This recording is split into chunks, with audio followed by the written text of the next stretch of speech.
Effective immediately, your services as Chief Operating Officer are terminated, Lana, and you are barred from entering any Connors Global facility. Valerie's cold, melodic voice echoed across the 30-foot polished mahogany boardroom table, slicing through the heavy, expectant air like a glass blade. The scent of expensive English leather, cedarwood, and beeswax polish hung thick in the executive suite, suddenly feeling suffocatingly dense as 30 pairs of eyes locked onto me. Valerie sat at the head of the table in the towering, high-backed leather chair that had belonged to our father until his sudden retirement just 48 hours prior. She wore a pristine, cream-colored Armani power suit, her diamond-encrusted Cartier watch catching the harsh glare of the overhead recessed lighting as she rested her manicured hands on the table. Across from her, the 10 members of our board of directors shifted uncomfortably in their seats, a collective wave of nervous coughing and paper shuffling breaking the stunned silence. Arthur Pendleton, our oldest board member and a lifelong confidant of our father, frowned deeply, his weathered hand pausing over his glass of ice water. "Valerie, with all due respect, your father's signature on the transition papers is barely dry," Arthur murmured, his deep voice carrying a warning undertone. "Lana has managed the day-to-day operations, the global supply chains, and our primary client relationships for the last 12 years while you were living in London." Valerie dismissed him with a sharp, patronizing wave of her hand, her self-satisfied smile widening into something genuinely venomous as she stared directly down the table at me. "A new era requires a singular, unburdened vision. Arthur and Connors Global cannot expand into the modern digital marketplace while weighted down by outdated operational methods," Valerie countered smoothly. "My sister has served her purpose during the foundational years, but she lacks the elite, Ivy League strategic foresight required to take this enterprise to a multi-billion-dollar valuation." She leaned forward, her ice-blue eyes gleaming with the sadistic pleasure of a lifelong rival who had finally achieved absolute, untouchable dominance. "Your company credit cards have been deactivated, your network access has been revoked, and security is currently clearing out your office as we speak," she added, her tone dripping with mock pity. I sat perfectly still at the opposite end of the mahogany table, my hands folded neatly over a simple, unopened leather notebook, my breathing slow and rhythmic. To the board, and certainly to Valerie, my complete lack of movement must have looked like the paralyzing shock of a discarded, broken sibling.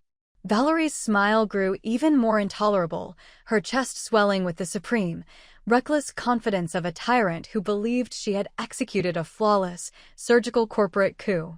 What my brilliant, arrogant sister completely failed to realize was that my silence wasn't a symptom of defeat. It was the quiet, serene calculation of a grandmaster watching an opponent celebrate a checkmate they didn't realize was an illusion.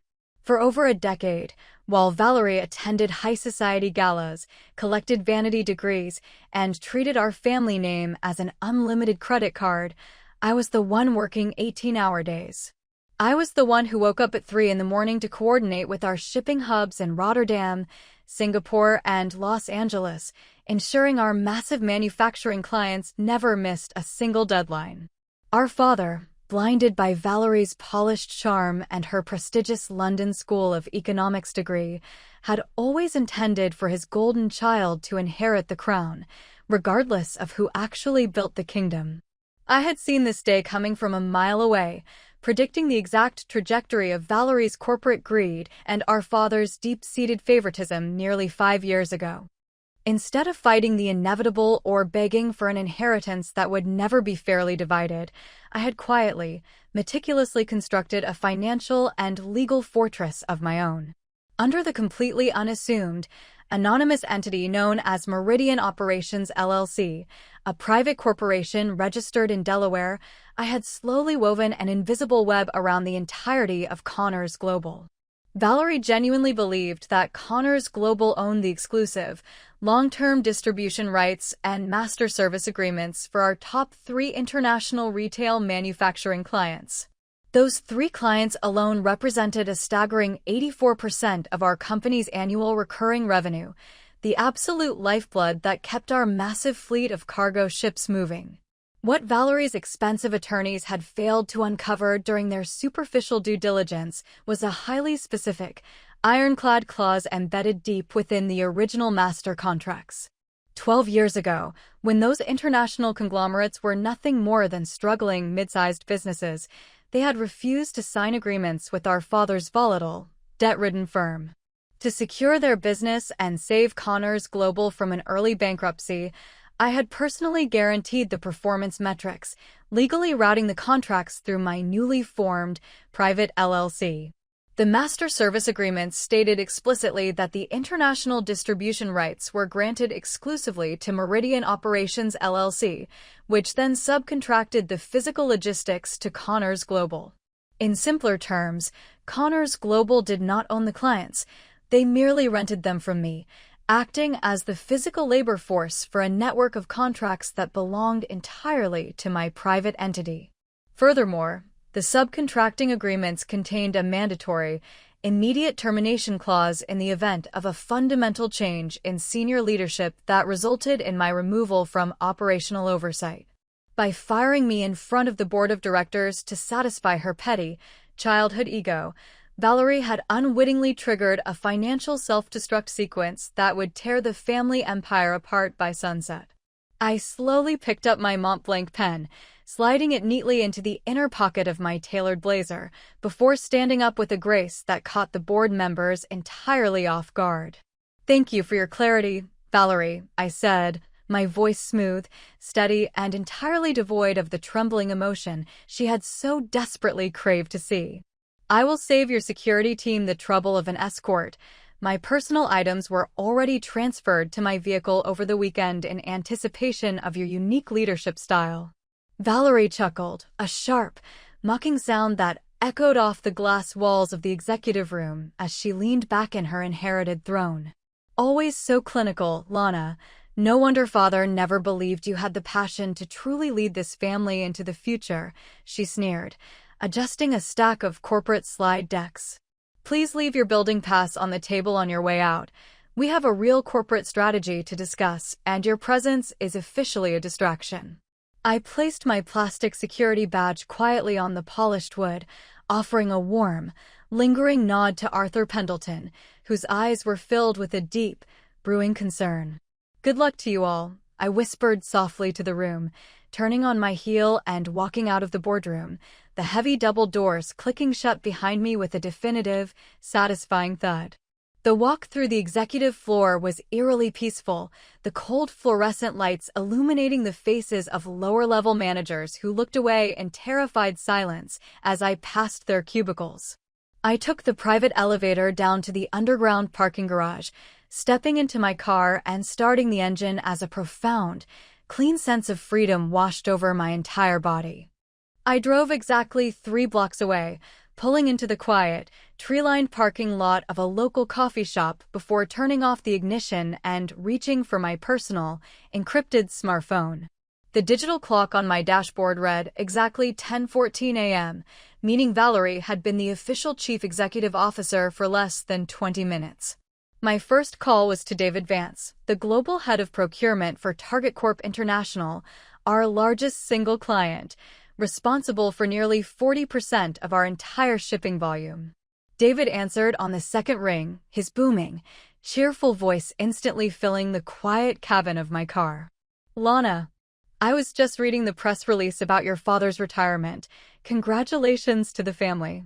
"Thank you, David, but I am calling to inform you that as of 15 minutes ago, I have been permanently terminated from Connors Global by the new CEO, my sister Valerie," I said evenly. The line went dead silent for 5 long seconds, the cheerful warmth completely evaporating from David's tone, replaced by the sharp, clinical focus of a seasoned corporate executive. "Are you telling me that your sister just removed the sole operational guarantor of our entire North American supply chain right before the peak holiday shipping season?" David asked, his voice dropping an octave.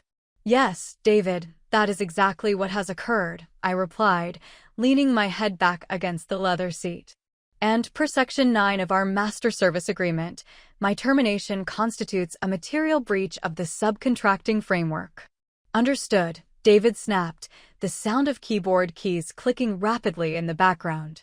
Target Corp cannot risk even a 12-hour disruption in our regional distribution pipelines due to family politics.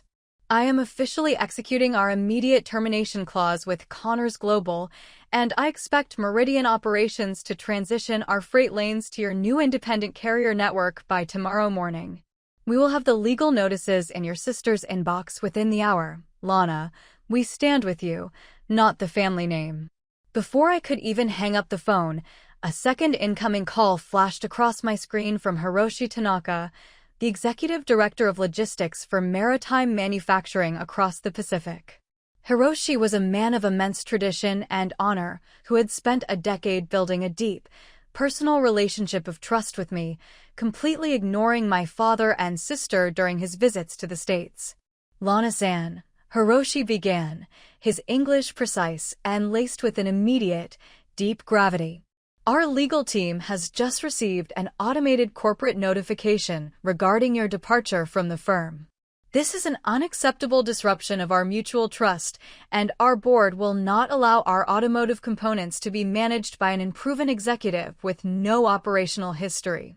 We are withdrawing our cargo vessels from the Connors Global Network effective immediately, and our master contracts will remain exclusively with your private holding company. By 11:30 a.m., less than 90 minutes after I had walked out of the mahogany boardroom, all three of our primary international clients had officially severed their ties with Connors Global. Over $200 million in annual recurring revenue had been legally, systematically wiped off my sister's corporate books before she had even finished her first executive lunch. I sat in the quiet of my car, watching the digital notifications flood my personal email inbox, every message a carbon copy of formal termination letters sent directly to Valerie's brand new corporate account. I could only imagine the sheer, unadulterated panic currently rippling through the executive suite at our headquarters, a scene I wanted to witness with my own eyes. I started my car and drove toward the financial district, pulling into the parking garage of the luxury tower directly across the street from the Connors Global building. From the floor-to-ceiling glass windows of the high-end French bistro on the 32nd floor, I had a perfect, unobstructed view straight into our old corporate boardroom. I ordered a glass of expensive champagne and a light lunch, settling into a velvet booth as I pulled out my tablet to monitor our internal corporate communications network. Because Valerie's incompetent IT director had only deactivated my primary operational email, they had completely forgotten about my administrative access to the company's emergency server metrics. The internal data feeds were already flashing a chaotic, violent crimson, showing a massive, unprecedented spike in urgent, outgoing phone calls from the executive wing. Through the glass windows across the street, I could clearly see the distinct silhouette of Valerie pacing frantically back and forth along the edge of the mahogany boardroom table. Her pristine cream suit no longer looked elegant. Her hair was disheveled, her hands waving wildly in the air as she shouted at the remaining board members who were gathered around her terminal. Arthur Pendleton was standing up, slamming his hand down onto the polished wood table, his face flushed with a furious, righteous anger as he pointed a finger directly at Valerie's face. The dramatic shift in power was unfolding with a terrifying, beautiful velocity, a corporate house of cards collapsing under the weight of a single, monumental ego. My phone buzzed again, this time displaying the official corporate number for Connors Global, the caller ID identifying it as Valerie's personal executive assistant. I let it ring until the very last second before sliding the bar to answer, placing the phone calmly against my ear without saying a word, allowing the background chaos to bleed through the line. Lana. Oh my God, Lana, please don't hang up. Valerie's voice suddenly broke through the speaker, her melodic tone completely gone, replaced by a high-pitched, hysterical shriek. There has been a catastrophic misunderstanding, a glitch in our legal department's automated system, and we need you to come back to the office immediately. Target Corp, Maritime Pacific, and Eurofreight have all sent immediate termination notices. They are pulling their fleets, Lana. The company is going to lose 80% of its valuation by tomorrow morning. I took a slow, deliberate sip of my champagne, letting the cool, crisp bubbles settle before responding with a voice that was as calm and still as a frozen lake. "There is no misunderstanding, Valerie," I said softly, watching her silhouette across the street freeze in place as she held the phone to her ear. "You wanted a singular, unburdened vision for the company, and you explicitly stated that my outdated operational methods were a distraction to your elite strategic foresight. I have simply taken my outdated methods, my personal broker licenses, and my master service agreements and moved them to a space where they are actually appreciated." "Lana, please. You can't do this to our father's legacy. The board is threatening to remove me and launch a shareholder lawsuit for gross incompetence and breach of fiduciary duty," she sobbed openly. "The bank is already preparing to freeze our corporate credit lines because our asset-to-debt ratio has completely collapsed without those client guarantees. You have to talk to David Vance. Tell him it was a joke. Tell him we are a family. I will give you your old job back. I will double your salary. Just fix this." I offered a small, quiet laugh that carried the weight of 12 years of unappreciated sacrifice, missed holidays, and silent, enduring resilience. "The family business isn't a joke, Valerie, and I am no longer your employee to be hired, fired, and manipulated to satisfy your petty insecurities," I replied coldly. "You wanted the throne so desperately, sister, so I suggest you sit in it and figure out how to navigate a global logistics empire without a single cargo ship or client contract to your name." "Lana, please. I don't know how to run the transit matrices. The shipping lanes are locking us out." "What do I tell the board?" she screamed, her voice cracking with total panic. "Tell them that you are the new CEO," I said quietly, before sliding the button to end the call, permanently severing the connection and blocking her number for the rest of eternity. Across the street, I watched as Valerie's silhouette dropped her phone onto the mahogany table, her knees seemingly buckling as she collapsed into her towering leather chair, burying her face in her hands. The board members began walking out of the room one by one, leaving her entirely alone in that massive, empty executive suite that smelled of old wood and dead ambitions. Within 48 hours, the collapse of Connors Global was absolute, a public and historic bankruptcy that sent shockwaves through the regional financial sector. With their primary clients gone and their credit lines instantly revoked by the commercial banks, the company could not even afford the fuel costs to move their remaining domestic trucks.